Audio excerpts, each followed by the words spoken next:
The Benipal network देखण वाले समुचे दर्शकों नूं दविंदर सिंह बैनीपाल वालों प्यार अते सत्कार सहित सत श्री अकाल। आप सबना दा निघा स्वागत है। आओ अज जिहड़ियां खबरां नूं आधार बनाउणा है, सब तो पहलां संखेप दे विच ओह जानकारियां तुहाडे नाल साझीआं करां। केंद्री खेतीबाड़ी मंत्री तोमर ने लिखी चिट्ठी अते प्रधानमंत्री मोदी ने किसानां नूं कीती एक अपील।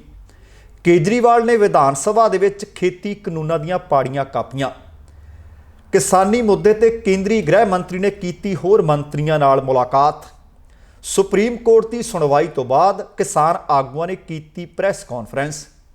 दिल्ली अंदोलन में शामिल होने जा रहे एक नौजवान की हुई मौत।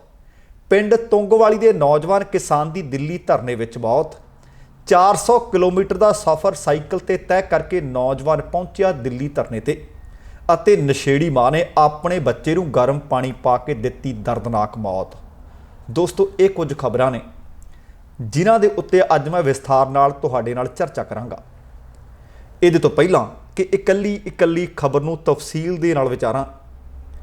बेनती है रोज़ाना की तरह कि जेकर तुसी हाले तक अपने इस चैनल ਨੂੰ सबसक्राइब नहीं किया, कृपा करके चैनल भी सबसक्राइब कर लेना ਅਤੇ इस जानकारी ਨੂੰ जेकर पुख्ता समझिया तो अगे शेयर जरूर कर देना। तुहाडे धन्नवादी होवांगे।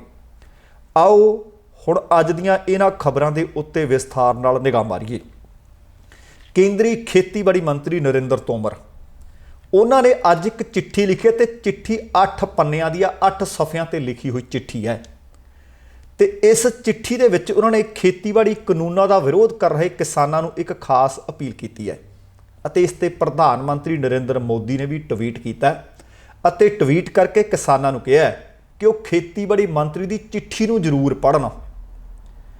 उन्हां पूरे भारत के किसानों ਨੂੰ भी अपील की ਤੇ भारत वर्ष के सारे देशवासियों ਨੂੰ अपील की है कि ज़्यादा तो ज़्यादा लोगों तक इस चिट्ठी ਨੂੰ पहुँचाया जाए।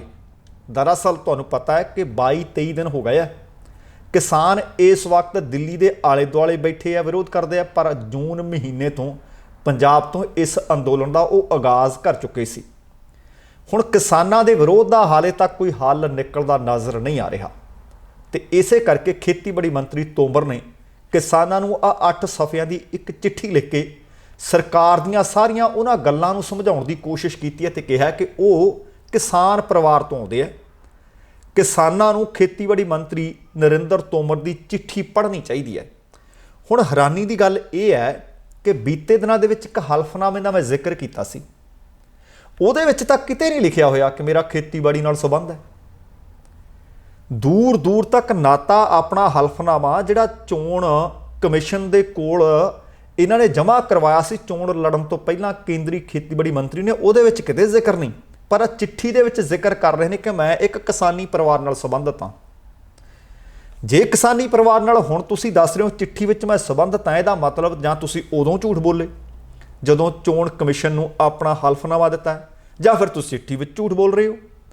एक गल तुहाडी झूठी है, पर खेतीबाड़ी मंत्री नरेंद्र तोमर ने किसानां नूं, किसान भैणां भरावां नूं चिट्ठी लिख के अपणीआं भावनावां दा प्रगटावा कीता है ते एक संजीदा गलबात करने की शायद कोशिश की है। कहते सारे किसानों को अपील है कि वो इस नूं जरूर पढ़न अते पूरे मुल्क दे विच इस नूं वध तो वध थावां ते पहुँचाया जाए। तो हुण चिट्ठी दे विच उन्होंने की कुछ लिखिया है, किहड़ियां गल्लां लिखियां ने, मेरी कोशिश है कि कल्ली गल तुहाडे नाल साझी करां। चिट्ठी विच उन्होंने यह भी लिखिया है कि कुछ एक जथेबंदियां, कुछ एक किसान आगू इन्हां सुधारां दा स्वागत कर रहे हैं, पर कुछ किसान जथेबंदियां, कुछ किसान संगठन जिन्हां विच इस नूं लैके भरम भुलेखे ने, वो इसका विरोध कर रहे हैं।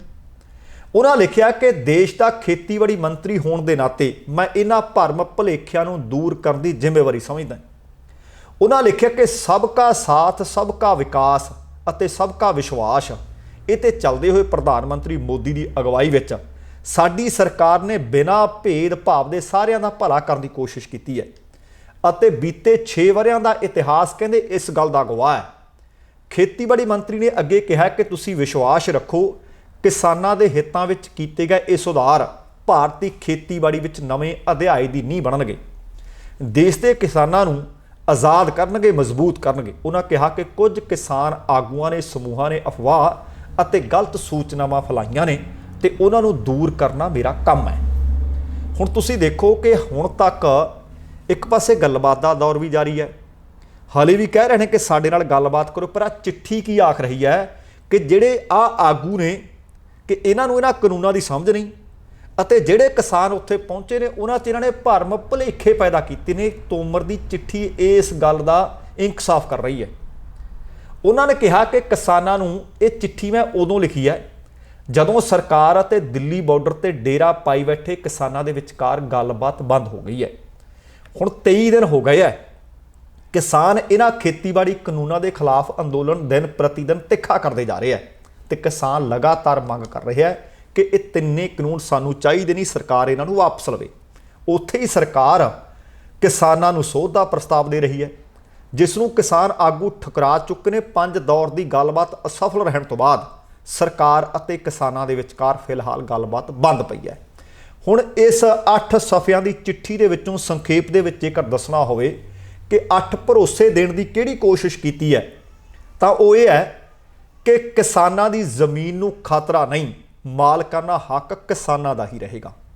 ਅਗਲਾ ਉਹਨਾਂ ਨੇ ਲਿਖਿਆ ਕਿਸਾਨਾਂ ਨੂੰ ਤੈਅ ਸਮੇਂ ਤੇ ਭੁਗਤਾਨ ਹੁੰਦਾ ਰਹੇਗਾ, ਤੈਅ ਸਮੇਂ ਤੇ ਭੁਗਤਾਨ ਨਾ ਕਰਨ ਤੇ ਜੁਰਮਾਨਾ ਲੱਗੇਗਾ।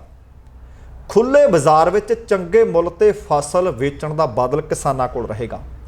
MSP ਜਾਰੀ ਹੈ ਅਤੇ ਜਾਰੀ ਰਹੇਗੀ। ਮੰਡੀਆਂ ਚਾਲੂ ਹਨ ਅਤੇ ਚਾਲੂ ਰਹਿਣਗੀਆਂ। ਸਮਝੌਤਾ ਫਸਲਾਂ ਲਈ ਹੋਵੇਗਾ, ਜ਼ਮੀਨ ਲਈ ਨਹੀਂ। ਕਿਸਾਨ ਜਦੋਂ ਚਾਹੁਣ ਸਮਝੌਤਾ ਖਤਮ ਕਰ ਸਕਣਗੇ। APMC ਮੰਡੀਆਂ ਕਾਨੂੰਨ ਦੇ ਦਾਇਰੇ ਤੋਂ ਬਾਹਰ ਨਹੀਂ ਨੇ। ਸੋ ਇਹ 8 ਗੱਲਾਂ ਨੇ ਜਿਨ੍ਹਾਂ ਦਾ ਜ਼ਿਕਰ ਉਹਨਾਂ ਨੇ 8 ਪੰਨਿਆਂ ਦੀ ਆਪਣੀ ਇਸ ਚਿੱਠੀ ਦੇ ਰਾਹੀਂ ਕਿਸਾਨਾਂ ਤੱਕ ਪਹੁੰਚਾਉਣ ਦੀ ਕੋਸ਼ਿਸ਼ ਕੀਤੀ ਹੈ। ਪਰ ਚਿੱਠੀ ਨੂੰ ਜੇਕਰ ਇਸ ਦਾ ਮੁਲਾਂਕਣ ਕੀਤਾ ਜਾਵੇ ਤਾਂ ਉਹਨਾਂ ਨੇ ਅੰਦੋਲਨ ਕਰ ਰਹੇ ਕਿਸਾਨਾਂ ਨੂੰ ਭਰਮ ਫੈਲਾਉਣ ਵਾਲੇ ਦੱਸਿਆ, ਵਹਿਮ ਦੇ ਵਿੱਚ ਫਸੇ ਦੱਸਿਆ। ਉਹਨਾਂ ਨੇ ਇਹ ਦੱਸਣ ਦੀ ਕੋਸ਼ਿਸ਼ ਕੀਤੀ ਗਈ ਹੈ ਕਿ ਇਹਨਾਂ ਕਿਸਾਨ ਆਗੂਆਂ ਅਤੇ ਇਹਨਾਂ ਕਿਸਾਨਾਂ ਨੂੰ ਅੰਦੋਲਨ ਕਰਨ ਵਾਲਿਆਂ ਨੂੰ ਜਿਹੜੇ ਅਸੀਂ ਜਾਂ ਸਾਡੀ ਸਰਕਾਰ ਨੇ ਕਾਨੂੰਨ ਬਣਾਏ ਹੈ ਤੇ ਸ਼ਾਇਦ ਉਹਨਾਂ ਦੀ ਸਮਝ ਨਹੀਂ ਆਈ। ਹੁਣ ਅੱਗੇ ਚੱਲ ਕੇ ਕਿ ਇਹਦੇ ਨਾਲ ਸੰਬੰਧਿਤ ਖਬਰ ਮੈਂ ਹੋਰ ਵੀ ਤੁਹਾਡੇ ਨਾਲ ਸਾਂਝੀ ਕਰਾਂਗਾ ਤੇ ਇਹਦੇ ਤੇ ਨਰਿੰਦਰ ਮੋਦੀ ਹੋਰਾਂ ਨੇ ਵੀ ਟਵੀਟ ਕੀਤਾ ਕਿ ਇਹਨੂੰ ਘਰ ਘਰ ਪਹੁੰਚਾਓ ਇਸ ਚਿੱਠੀ ਨੂੰ।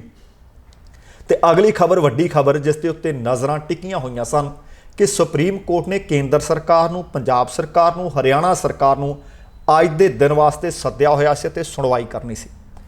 ਸੁਪਰੀਮ ਕੋਰਟ ਨੇ ਸੁਣਵਾਈ ਕਰ ਦਿੱਤੀ ਤੇ ਉਹਦੇ ਤੋਂ ਬਾਅਦ ਕਿਸਾਨ ਵਿਰੋਧੀ ਕਾਨੂੰਨਾਂ ਦੇ ਖਿਲਾਫ ਦੇਸ਼ ਭਰ ਦਾ ਅੰਨਦਾਤਾ ਲਗਾਤਾਰ ਇਸ ਵਕਤ ਦਿੱਲੀ ਦੀਆਂ ਬਰੂਹਾਂ ਤੇ ਡਟਿਆ ਹੋਇਆ ਹੈ। ਪੰਜਾਬ, ਹਰਿਆਣਾ ਤੇ ਹੋਰਨਾਂ ਸੂਬਿਆਂ ਤੋਂ ਆਏ ਕਿਸਾਨ ਇਸ ਕੜਾਕੇ ਦੀ ਸਰਦੀ ਦੇ ਵਿੱਚ ਦਿੱਲੀ ਦੇ ਵੱਖੋ-ਵੱਖ ਬਾਰਡਰਾਂ ਤੇ ਡਟੇ ਹੋਏ ਹੈ। ਇਹ ਅੰਦੋਲਨ ਸਿਰਫ ਹੁਣ ਕਿਸਾਨਾਂ ਦਾ ਨਹੀਂ ਰਿਹਾ, ਇਹ ਅੰਦੋਲਨ ਲੋਕ ਅੰਦੋਲਨ ਦਾ ਰੂਪ ਧਾਰਨ ਕਰ ਚੁੱਕਿਆ ਹੈ ਅਤੇ ਹੁਣ ਹਰ ਕੋਈ ਇਸ ਅੰਦੋਲਨ ਦਾ ਹਿੱਸਾ ਬਣਨਾ ਚਾਹੁੰਦਾ ਹੈ। ਇਸੇ ਦੌਰਾਨ ਸੁਪਰੀਮ ਕੋਰਟ ਦੀ ਸੁਣਵਾਈ ਤੋਂ ਬਾਅਦ ਕਿਸਾਨ ਜਥੇਬੰਦੀਆਂ ਨੇ ਪ੍ਰੈਸ ਕਾਨਫਰੰਸ ਕਰਦੀ ਕਿਹਾ ਕਿ ਸਾਡਾ ਅੰਦੋਲਨ ਦਿਨ ਪ੍ਰਤੀ ਦਿਨ ਮਜ਼ਬੂਤ ਹੁੰਦਾ ਜਾ ਰਿਹਾ ਹੈ। ਇਹ ਅੰਦੋਲਨ ਉਦੋਂ ਤੱਕ ਖਤਮ ਨਹੀਂ ਹੋਏਗਾ, ਕਿਸਾਨ ਆਗੂ ਕਹਿੰਦੇ, ਜਦੋਂ ਤੱਕ ਸਰਕਾਰ ਇਹਨਾਂ ਤਿੰਨੇ ਕਾਲੇ ਕਾਨੂੰਨਾਂ ਨੂੰ ਰੱਦ ਨਹੀਂ ਕਰ ਦੇਵੇਗੀ। ਕਿਸਾਨ ਜਥੇਬੰਦੀਆਂ ਨੇ ਚਿੱਲਾ ਬਾਰਡਰ ਤੇ ਇੱਕ ਵੱਡੇ ਕਿਸਾਨ ਆਗੂ ਨੂੰ ਗ੍ਰਿਫਤਾਰ ਕੀਤੇ ਜਾਣ ਤੇ ਵੀ ਇਤਰਾਜ਼ ਪ੍ਰਗਟਾਇਆ। ਉਹਨਾਂ ਕਿਹਾ ਕਿ ਮੱਧ ਪ੍ਰਦੇਸ਼ ਅਤੇ ਹੋਰਨਾਂ ਸੂਬਿਆਂ ਤੋਂ ਆ ਰਹੇ ਕਿਸਾਨਾਂ ਨੂੰ ਰੋਕਿਆ ਜਾ ਰਿਹਾ ਹੈ ਅਤੇ ਜੇਕਰ ਸਰਕਾਰ ਨੇ ਅਜਿਹੀਆਂ ਕਾਰਵਾਈਆਂ ਬੰਦ ਨਾ ਕੀਤੀਆਂ ਤਾਂ ਕਹਿੰਦੀ ਅਸੀਂ ਠੋਕ ਕੇ ਜਵਾਬ ਦੇਵਾਂਗੇ। ਇਸ ਦੇ ਨਾਲ ਹੀ ਉਹਨਾਂ ਕਿਹਾ ਕਿ ਬਾਬਾ ਰਾਮ ਸਿੰਘ ਜੀ ਇਸ ਅੰਦੋਲਨ ਲਈ ਇੱਕ ਸੰਦੇਸ਼ ਦੇ ਕੇ ਗਏ ਨੇ। ਉਹਨਾਂ ਕਿਹਾ ਕਿ ਕਿਸਾਨਾਂ ਦੇ ਵਕੀਲਾਂ ਦਾ ਇੱਕ ਪੈਨਲ ਬਣਾਇਆ ਗਿਆ ਜਿਸ ਵਿੱਚ ਸੁਪਰੀਮ ਕੋਰਟ ਦੇ ਸੀਨੀਅਰ ਵਕੀਲ ਪ੍ਰਸ਼ਾਂਤ ਭੂਸ਼ਣ, ਸੀਨੀਅਰ ਵਕੀਲ HS ਫੂਲਕਾ, ਸੁਪਰੀਮ ਕੋਰਟ ਦੇ ਵਕੀਲ ਦੁਸ਼ਯੰਤ ਦਵੇ, ਵਕੀਲ ਕੋਲਨ, ਇਹ ਸਾਰੇ ਸ਼ਾਮਲ ਨੇ। ਉਹਨਾਂ ਕਿਹਾ ਕਿ ਵਕੀਲ ਤੈਅ ਕਰਨਗੇ ਕਿ ਅਸੀਂ ਕਮੇਟੀ ਦਾ ਹਿੱਸਾ ਬਣਨਾ ਹੈ ਜਾਂ ਨਹੀਂ।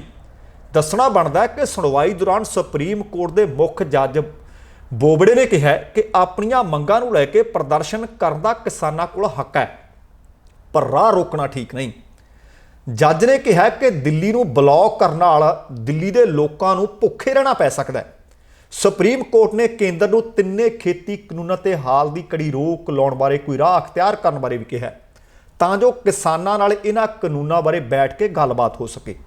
ਹਾਲਾਂਕਿ ਅਟਾਰਨੀ ਜਨਰਲ ਨੇ ਇਸ ਦਾ ਵਿਰੋਧ ਕੀਤਾ, ਜਿਸ ਤੇ ਮੁੱਖ ਜੱਜ ਨੇ ਕਿਹਾ ਕਿ ਇਸ ਤੇ ਵਿਚਾਰ ਕਰੋ, ਅਸੀਂ ਤੁਹਾਨੂੰ ਵਿਚਾਰ ਕਰਨ ਵਾਸਤੇ ਆਖ ਰਹੇ ਹਾਂ।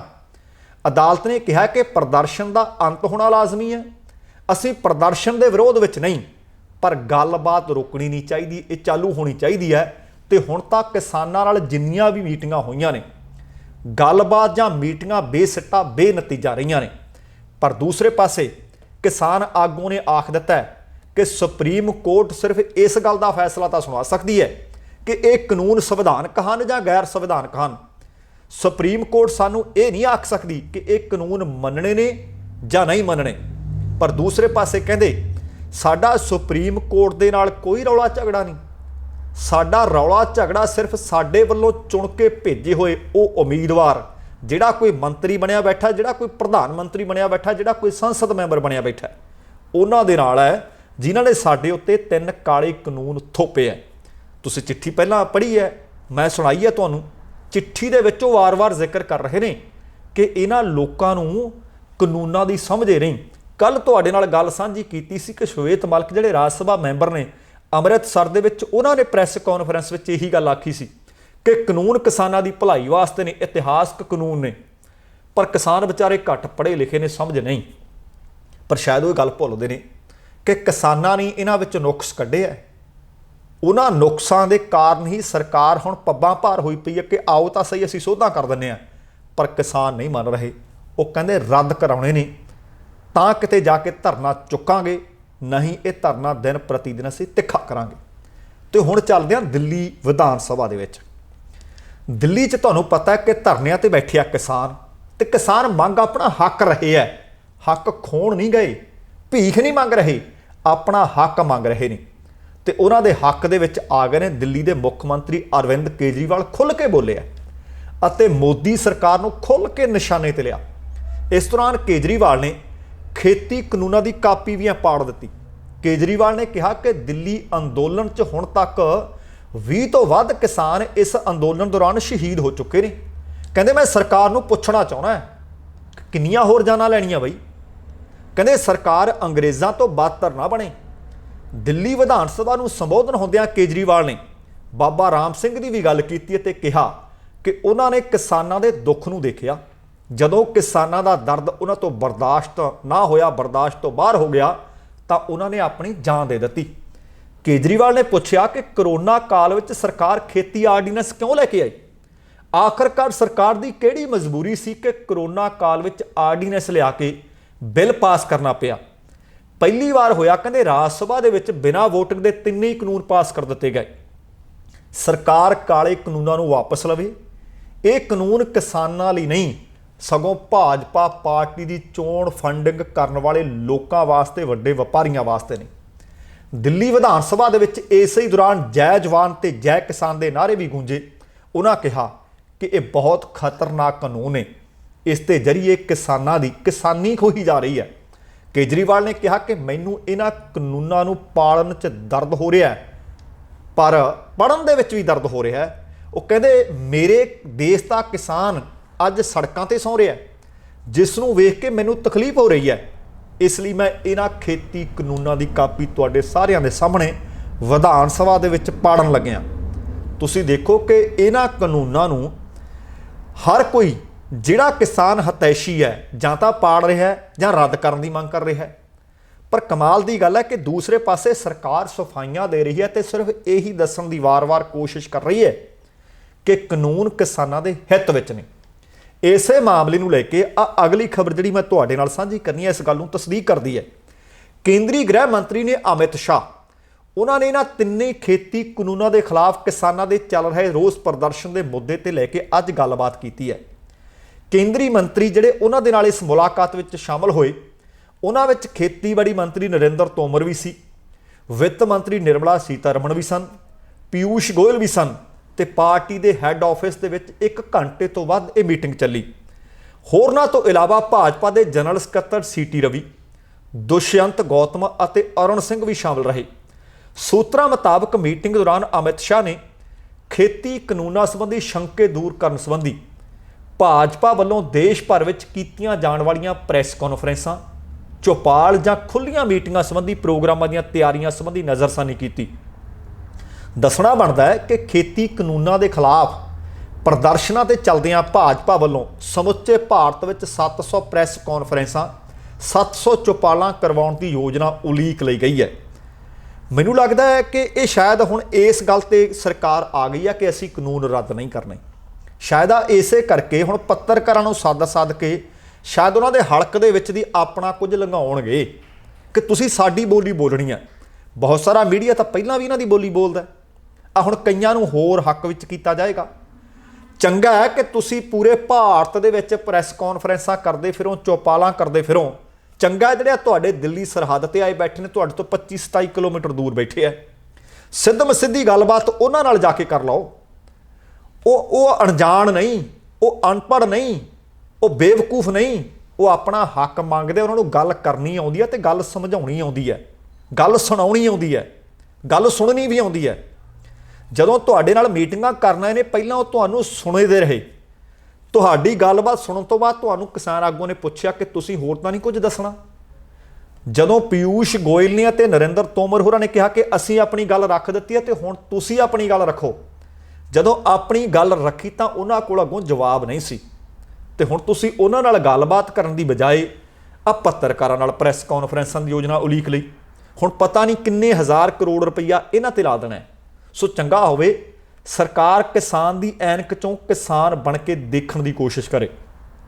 ਤੇ ਦਿੱਲੀ ਅੰਦੋਲਨ ਲਗਾਤਾਰ ਉਹਨਾਂ ਮਾਮਲਿਆਂ ਵੱਲ ਵਧ ਰਿਹਾ ਜਿੱਥੇ ਲੋਕਾਂ ਦੇ ਜਿਹੜੇ ਹੌਸਲੇ ਆ ਦ੍ਰਿੜ ਵੀ ਹੈ, ਬੁਲੰਦ ਵੀ ਹੈ ਅਤੇ ਨਾਲ ਕੁਝ ਇੱਕ ਮੰਦਭਾਗੀਆਂ ਘਟਨਾਵਾਂ ਵੀ ਵਾਪਰ ਰਹੀਆਂ। ਤੁਸੀਂ ਦੇਖੋ ਕਿ ਕਿਸਾਨ ਨੌਜਵਾਨ ਕਿਸ ਹੱਦ ਤੱਕ ਆਇਆ ਹੋਇਆ।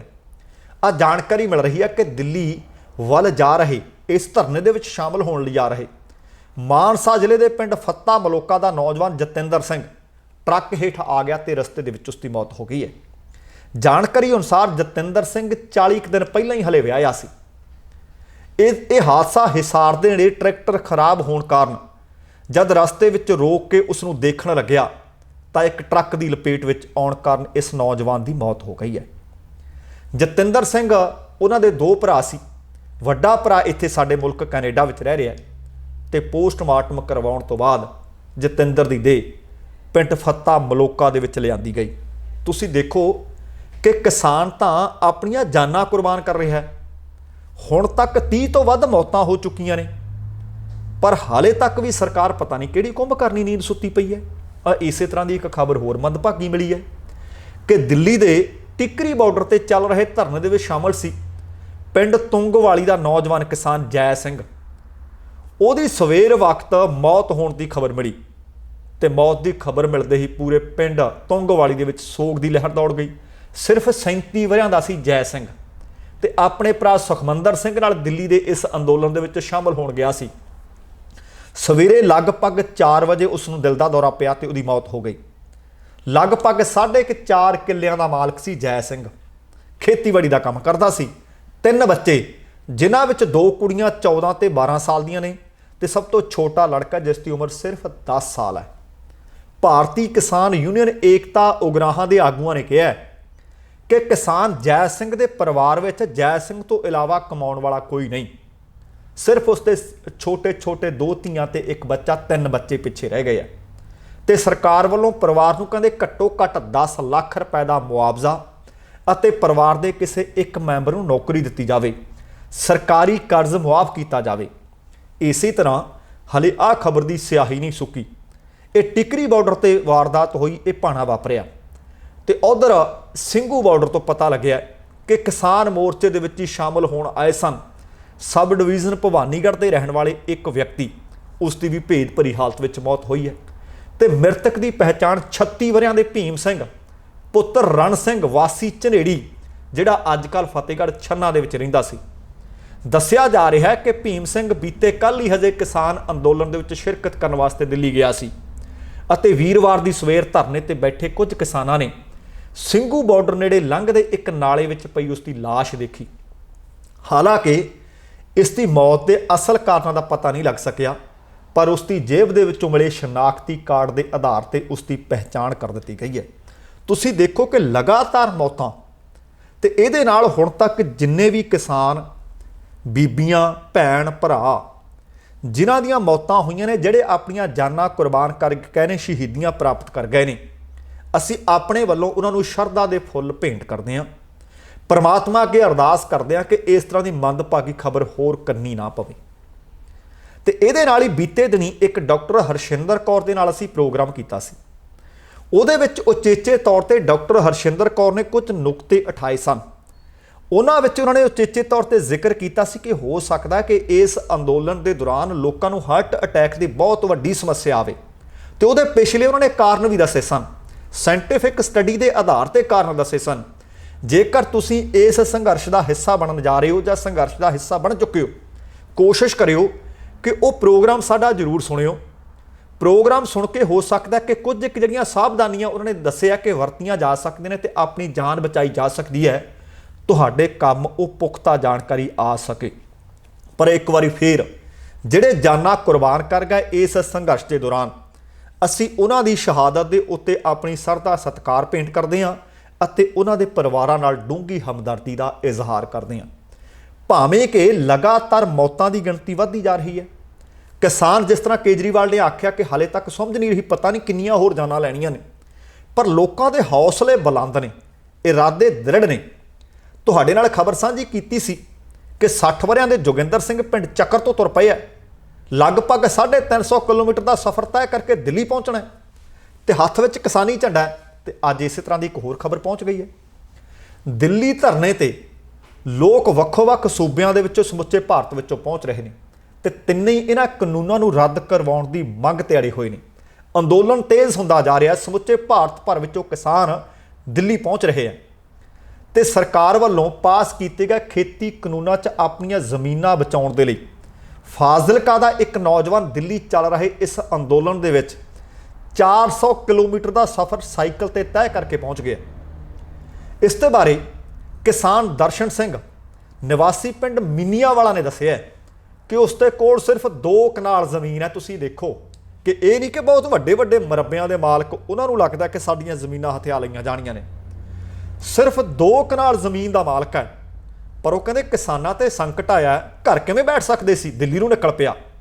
ਉਹ 2 ਦਿਨ 'ਚ 400 ਕਿਲੋਮੀਟਰ ਦਾ ਸਫ਼ਰ ਤੈਅ ਕਰਕੇ ਦਿੱਲੀ ਇਸ ਕਿਸਾਨ ਅੰਦੋਲਨ ਦੇ ਵਿੱਚ ਆਪਣਾ ਯੋਗਦਾਨ ਪਾ ਰਹੇ ਹੈ। ਦਰਸ਼ਨ ਸਿੰਘ ਨੇ ਦੱਸਿਆ ਕਿ ਭਾਵੇਂ ਛੋਟਾ ਕਿਸਾਨ ਹੈ, ਉਹਦੇ ਕੋਲ ਸਿਰਫ 2 ਕਨਾਲਾਂ ਜ਼ਮੀਨ ਹੈ, ਪਰ ਜੇਕਰ ਕਹਿੰਦੇ ਹਰ ਇੱਕ ਕਿਸਾਨ ਦੀ ਜਾਂ ਵੱਡੇ ਜਾਂ ਛੋਟੇ ਕਿਸਾਨ ਦੀ ਜੇਬ ਖਾਲੀ ਹੋ ਗਈ ਤਾਂ ਹਰ ਵਰਗ ਦੀ ਆਰਥਿਕਤਾ ਤੇ ਬੁਰਾ ਅਸਰ ਯਕੀਨੀ ਪੈਣਾ ਹੈ।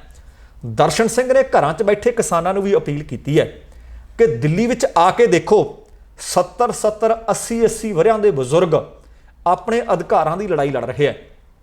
ਅਜਿਹੇ ਵਿੱਚ ਨੌਜਵਾਨਾਂ ਦਾ ਕਹਿੰਦੇ ਉਚੇਚਾ ਫਰਜ਼ ਬਣਦਾ ਹੈ ਕਿ ਦਿੱਲੀ ਚੱਲ ਰਹੇ ਕਿਸਾਨ ਅੰਦੋਲਨ ਦੇ ਵਿੱਚ, ਮਜ਼ਦੂਰ ਅੰਦੋਲਨ ਦੇ ਵਿੱਚ ਪਹੁੰਚਿਆ ਜਾਵੇ। ਇਸੇ ਤਰ੍ਹਾਂ ਬੁਲੰਦ ਅਤੇ ਸਿਦਕ ਸਿਰੜਦੀਆਂ ਮਿਸਾਲਾਂ ਲਗਾਤਾਰ ਮਿਲਦੀਆਂ ਰਹਿਣਗੀਆਂ। ਮੈਂ ਤੁਹਾਨੂੰ ਦੱਸ ਰਿਹਾ ਸੀ ਕਿ ਚੱਕਰ ਦਾ ਜੋਗਿੰਦਰ ਸਿੰਘ ਦਿੱਲੀ ਨੂੰ ਪੈਦਲ ਜਾ ਸਕਦਾ, ਇੱਕ ਮੱਲੇਆਲ ਦਾ ਲਗਭਗ 65 ਵਰਿਆਂ ਦਾ ਕਿਸਾਨ ਸਾਈਕਲ ਤੇ ਦਿੱਲੀ ਜਾ ਸਕਦਾ ਹੈ। ਤੇ ਇਸੇ ਤਰ੍ਹਾਂ 80 ਵਰਿਆਂ ਦੀ ਬਜ਼ੁਰਗ ਮਾਂ ਦੱਸ ਰਹੀ ਸੀ ਕਿ ਹੋਰ ਕੋਈ ਨਹੀਂ ਬਚਿਆ, ਮੈਨੂੰ ਪਤਾ ਮੈਂ ਆਪਣੇ ਪੋਤਰੇ ਨੂੰ ਲੈ ਕੇ ਇੱਥੇ ਪਹੁੰਚੀ ਹੋਈ ਹਾਂ, ਮੇਰਾ ਘਰ ਵਾਲਾ ਵੀ ਤੇ ਮੇਰਾ ਜਵਾਨ ਪੁੱਤ ਵੀ ਖੁਦਕੁਸ਼ੀ ਕਰ ਗਏ ਸਨ, ਪਰ ਕਹਿੰਦੀ ਮੈਨੂੰ ਪਤਾ ਹੈ ਕਿ ਆਹ ਮੇਰਾ ਪੋਤਾ ਜਿਹਨੂੰ ਮੈਂ ਨਾਲ ਲੈ ਕੇ ਆਈ ਹਾਂ, ਮੈਂ ਆਪਣੀ ਹੰਢਾ ਲਈ ਹੈ, ਮੈਂ ਆਪਣੇ ਹੱਥੀਂ ਰੱਸੇ ਤੋਂ ਲਟਕਦੇ ਆਪਣੇ ਘਰ ਵਾਲੇ ਨੂੰ, ਆਪਣੇ ਸੁਹਾਗ ਨੂੰ ਤੇ ਆਪਣੇ ਨੌਜਵਾਨ ਪੁੱਤ ਨੂੰ ਉਤਾਰਿਆ ਤੇ ਉਹ ਦਰਦ ਸੀਨੇ 'ਚ ਹੈ, ਪਰ ਐਸ ਆਪਣੇ ਪੋਤਰੇ ਦਾ ਮੈਂ ਭਵਿੱਖ ਨਹੀਂ ਉਜੜਨ ਦਿਆਂਗੀ। ਇੱਥੇ ਤੱਕ ਲੋਕ ਮਰਨ ਮਰਾਉਣ ਤੇ ਆਏ ਪਏ ਹੈ। ਤੇ ਅਗਲੀ ਬੜੀ ਮੰਦਭਾਗੀ ਜੀ ਖਬਰ ਹੈ, ਇਹ ਖਬਰ ਮਿਲੀ ਆ ਬਰਤਾਨੀਆ 'ਚੋਂ।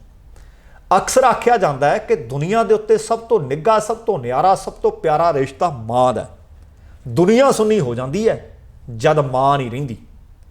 ਕੁਲਦੀਪ ਮਾਣਕ ਦਾ ਗੀਤ ਵੀ ਤੁਹਾਨੂੰ ਸਾਰਿਆਂ ਨੂੰ ਚੇਤੇ ਹੋਣਾ ਕਿ ਮਾਂ ਹੁੰਦੀ ਹੈ ਮਾਂ ਓਏ ਦੁਨੀਆ ਵਾਲਿਓ। ਪ੍ਰੋਫੈਸਰ ਮੋਹਨ ਸਿੰਘ ਨੇ ਬਹੁਤ ਖੂਬਸੂਰਤ ਰਚਨਾ ਲਿਖੀ ਸੀ ਮਾਂ ਨੂੰ ਆਧਾਰ ਬਣਾ ਕੇ। ਉਹ ਕਹਿੰਦੇ ਮਾਂ ਜੈਸਾ ਕਣਛਾਵਾਂ ਬੂਟਾ ਜੱਗ ਤੇ ਨਜ਼ਰ ਨਾ ਆਏ, ਹੋਰ ਕੁੱਲ ਦੁਨੀਆ ਦੇ ਬੂਟੇ ਜੜ ਸੁੱਕਿਆਂ ਸੁੱਕ ਜਾਵਣ, ਐ ਪਰ ਫੁੱਲਾਂ ਦੇ ਕਮਲਾਇਆਂ ਇਹ ਬੂਟਾ ਸੁੱਕ ਜਾਏ। ਹੁਣ ਜਦੋਂ ਇਸ ਕਦਰ ਅਸੀਂ ਸੁਣਦੇ ਹਾਂ ਮਾਂ ਦੀ ਮਹਾਨਤਾ, ਪਰ ਕਿਤੇ ਕਿਤੇ ਜਦੋਂ ਇਸ ਤਰ੍ਹਾਂ ਦੀਆਂ ਖਬਰਾਂ ਆਉਂਦੀਆਂ ਨੇ ਸੱਚਮੁੱਚ ਜਾਪਦਾ ਕਿ ਸਾਡਾ ਖੂਨ ਲਾਲ ਰੰਗ ਦਾ ਹੀ ਰਹਿ ਗਿਆ। ਘਰ ਨੂੰ ਤਬਾਹ ਕਰ ਦਿੰਦਾ ਨਸ਼ਾ, ਇਹ ਵੀ ਆਪਾਂ ਸੁਣਿਆ। ਆਹ ਨਸ਼ੇੜੀ ਮਾਂ ਦੀ ਕਰਤੂਤ ਹੈ कई बारी नशा करन वाला इंसान अपने नाल दूसरे ਦੀਆਂ जानां भी खतरे ਵਿੱਚ ਪਾਉਂਦਾ। ਉਹਨੂੰ जग जहान की कोई परवाह नहीं रहिंदी। ਜਿਹਨੂੰ अपने शरीर की परवाह नहीं रहिंदी ਉਹ दूसरे की जान की क्यों परवाह करेगा। कोकेन का नशा करती सी लंडन की एक बेरहम औरत अपने 19 महीने भाव 1.5 साल की बच्ची ते गर्म पानी पाया। 1 घंटे तक रोण अते तड़फण तो बाद उस बच्ची की मौत हो गई।